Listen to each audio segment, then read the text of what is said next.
And welcome everyone to the second installment of the Nimzo Indian series, where today we'll be looking at lines where white plays this move in the Nimzo Indian after Queen c2. Now, the first thing I would like to explain is, why does white play this move Queen c2? Well, the point is, we already know from the first video that one of the main themes is bishop takes c3 after white plays a3. Now, Queen c2 is aimed at wanting to recapture with the queen as opposed to the normal pawn takes, as we would see in most lines. So, in this variation, we would castle, white would play a3, and then we would take the knight, and queen takes c3. And this is kind of the setup that white really wants in this position, where now they can play e3, or bring their bishop out first and then play e3, and then play knight f3, bishop d3, and short castles. And this is kind of the reasonable setup, calm setup that white would want in this position. And so we have to do what we can in order to stop white from getting this seemingly ideal setup. So in this position we would play this move b6. And now this is reminiscent of the Queen's Indian defense, which is also in this course against d4. And the point is we want to play either bishop b7 or bishop a6, depending on what the situation calls for. So white would play bishop g5, putting the pin on this knight and stopping it from moving because of the pressure on the queen. And naturally, we would play bishop b7, continuing with our development, as nothing can really attack the pin, so there's no need to rush with moves like h6. We will play this later and kick out the bishop. For example, after white plays f3 here, we will in fact play h6. So the point of this setup is, now that white has eliminated this pin very early, white can continue with plans like f3 so that they can play e4 on the next move, and kind of assume that they have a relatively dominating position.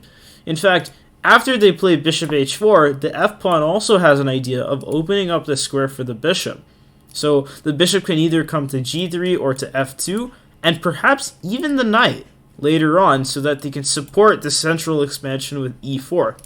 So now we will play d5, in fact, because e4, we do have to respect our opponent's threats. e4 is something we have to know about, and it is something that we can stop with the pawn. Now, a lot of people will play this move e3, basically because where else are they going to get out their light squared bishop? I mean, moving the g-pawn is obviously not the strategy here, and bishop d3 is kind of on the horizon. So in this case, we will play knight d7, instead of playing c5 and knight c6. Why do I say this? Because this bishop needs to be open. Why? Because we need to control the e4 square as many times as possible. Additionally, the knight on d7 will support this knight on f6, so we are free to move our queen off this diagonal so that, for example, let's say white does nothing and plays like b4, for instance, we could place, move our queen anywhere here, because after bishop takes knight, then the knight would take back and our structure has not been damaged. Now, instead of this, what white will play is the move c takes d5. And now, what we can do actually is, you might think, going with the theme that we had earlier, that we would play e takes d5.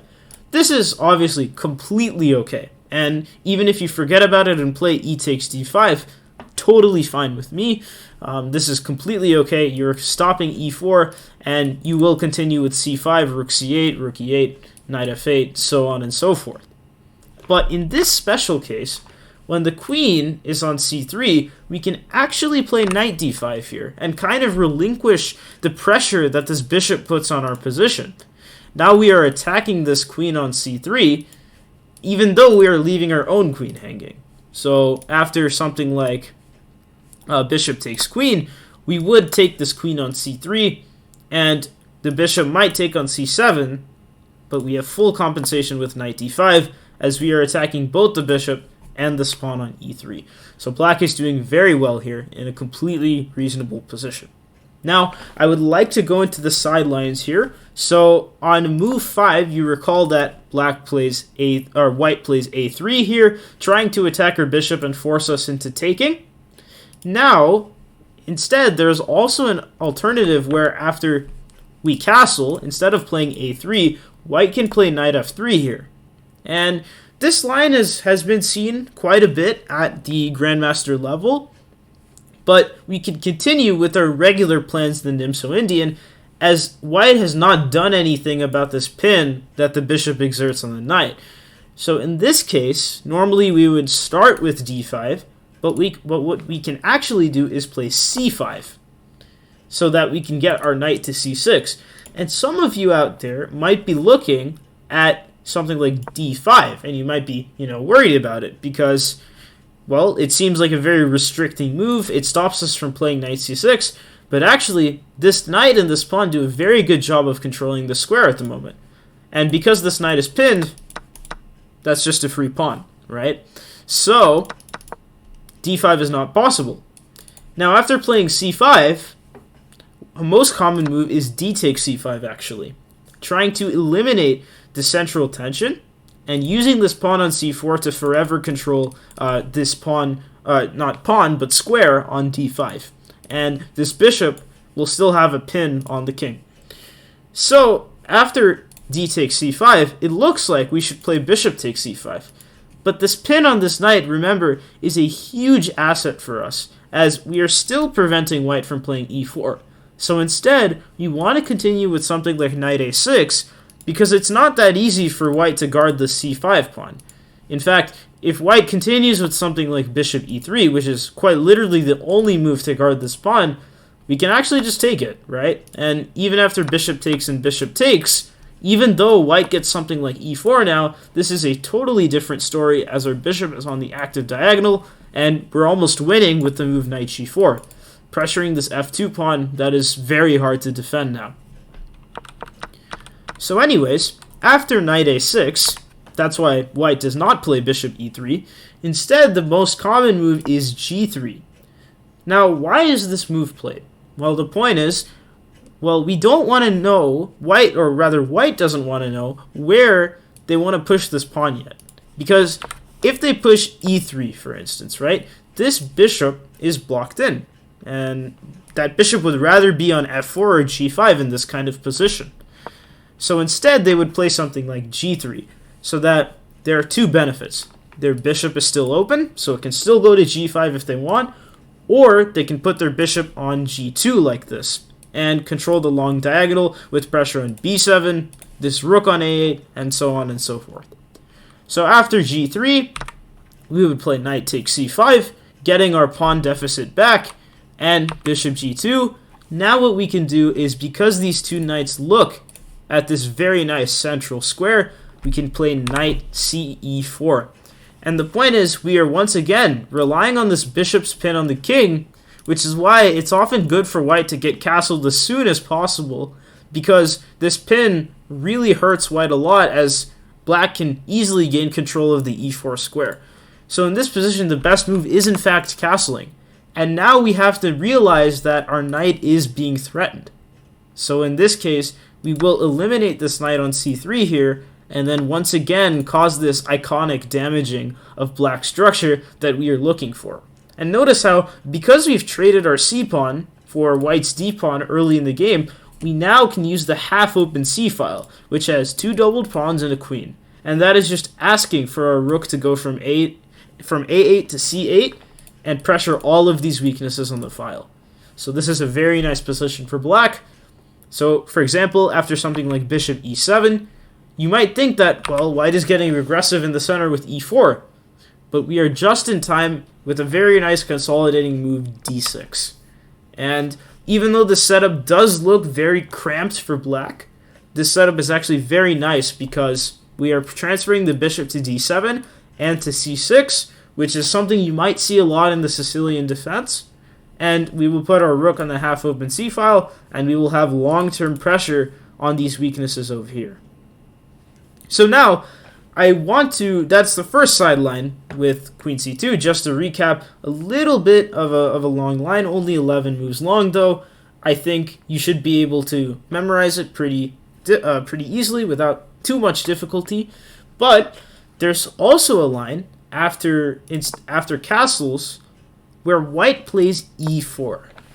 And this is a line that I definitely want to touch on because this is seen a lot at the master level, and Queen c2 not just defends this knight, but it also controls e4. So now this move is in fact possible.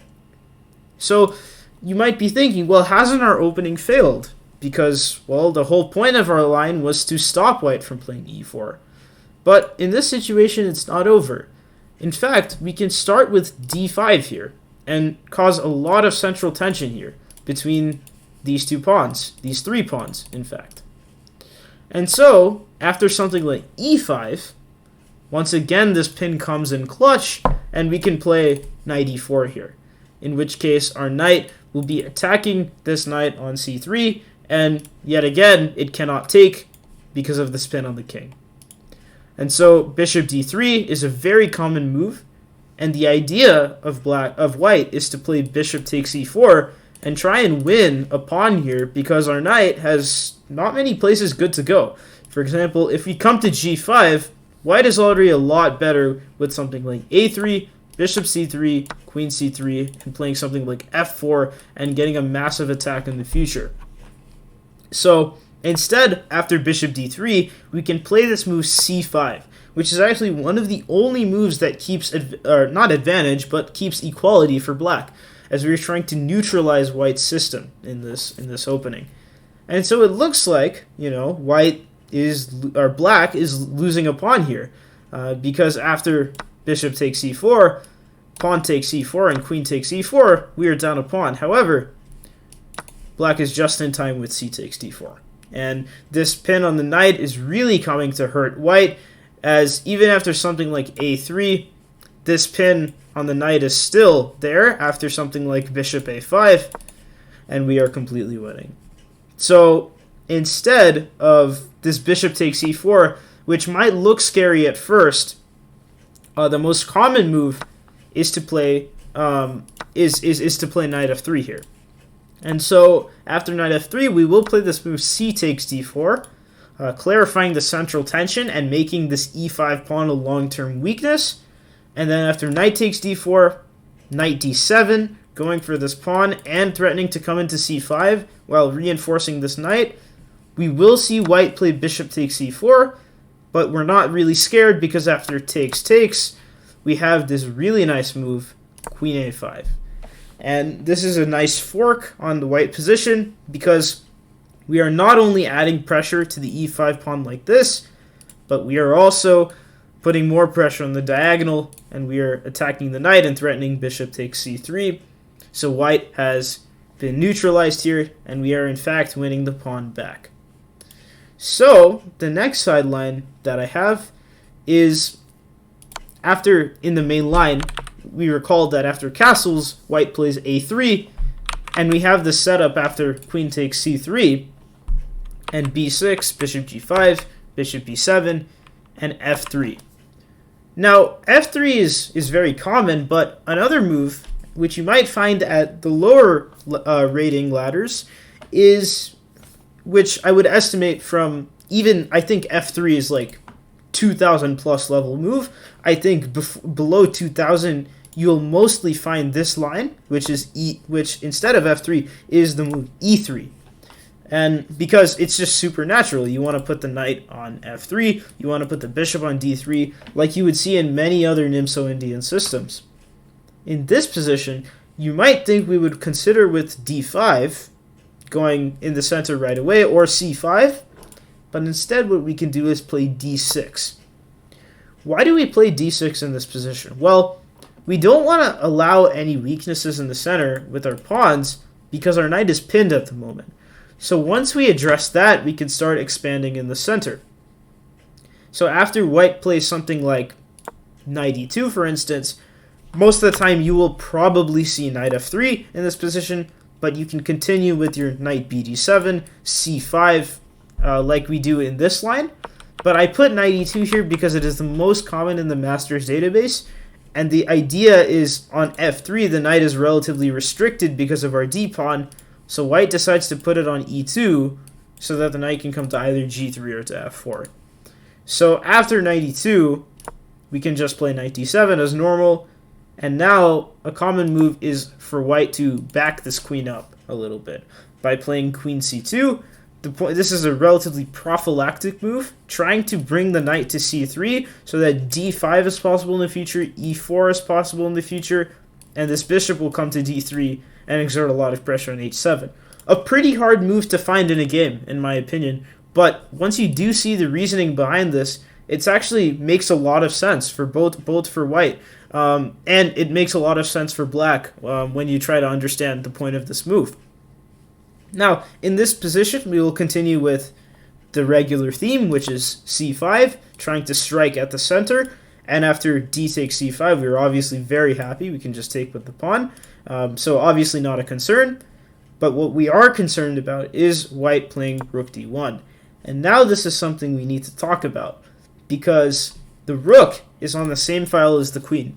And one rule of thumb in chess is, if a rook is on the same file as the queen, you gotta be careful, because you never know. The position can open up like this, tons of pressure for white on the d file, and this might come to hurt black later in the game. But in this position, we are just in time with queen e7, and so we can get our queen off the off the d file, and so we can continue with e5, have lots of pressure on the center still. And we'll be ready to bring a rook to either the d file or the e file or the c file, very flexible. And if d takes c5, we can comfortably capture with the pawn. So I hope that has been helpful. That is just a basic introduction to one of the queen c2 systems, especially with e4, knight f3, and e3 on moves 5 and 8 respectively. And I will see you in the next video.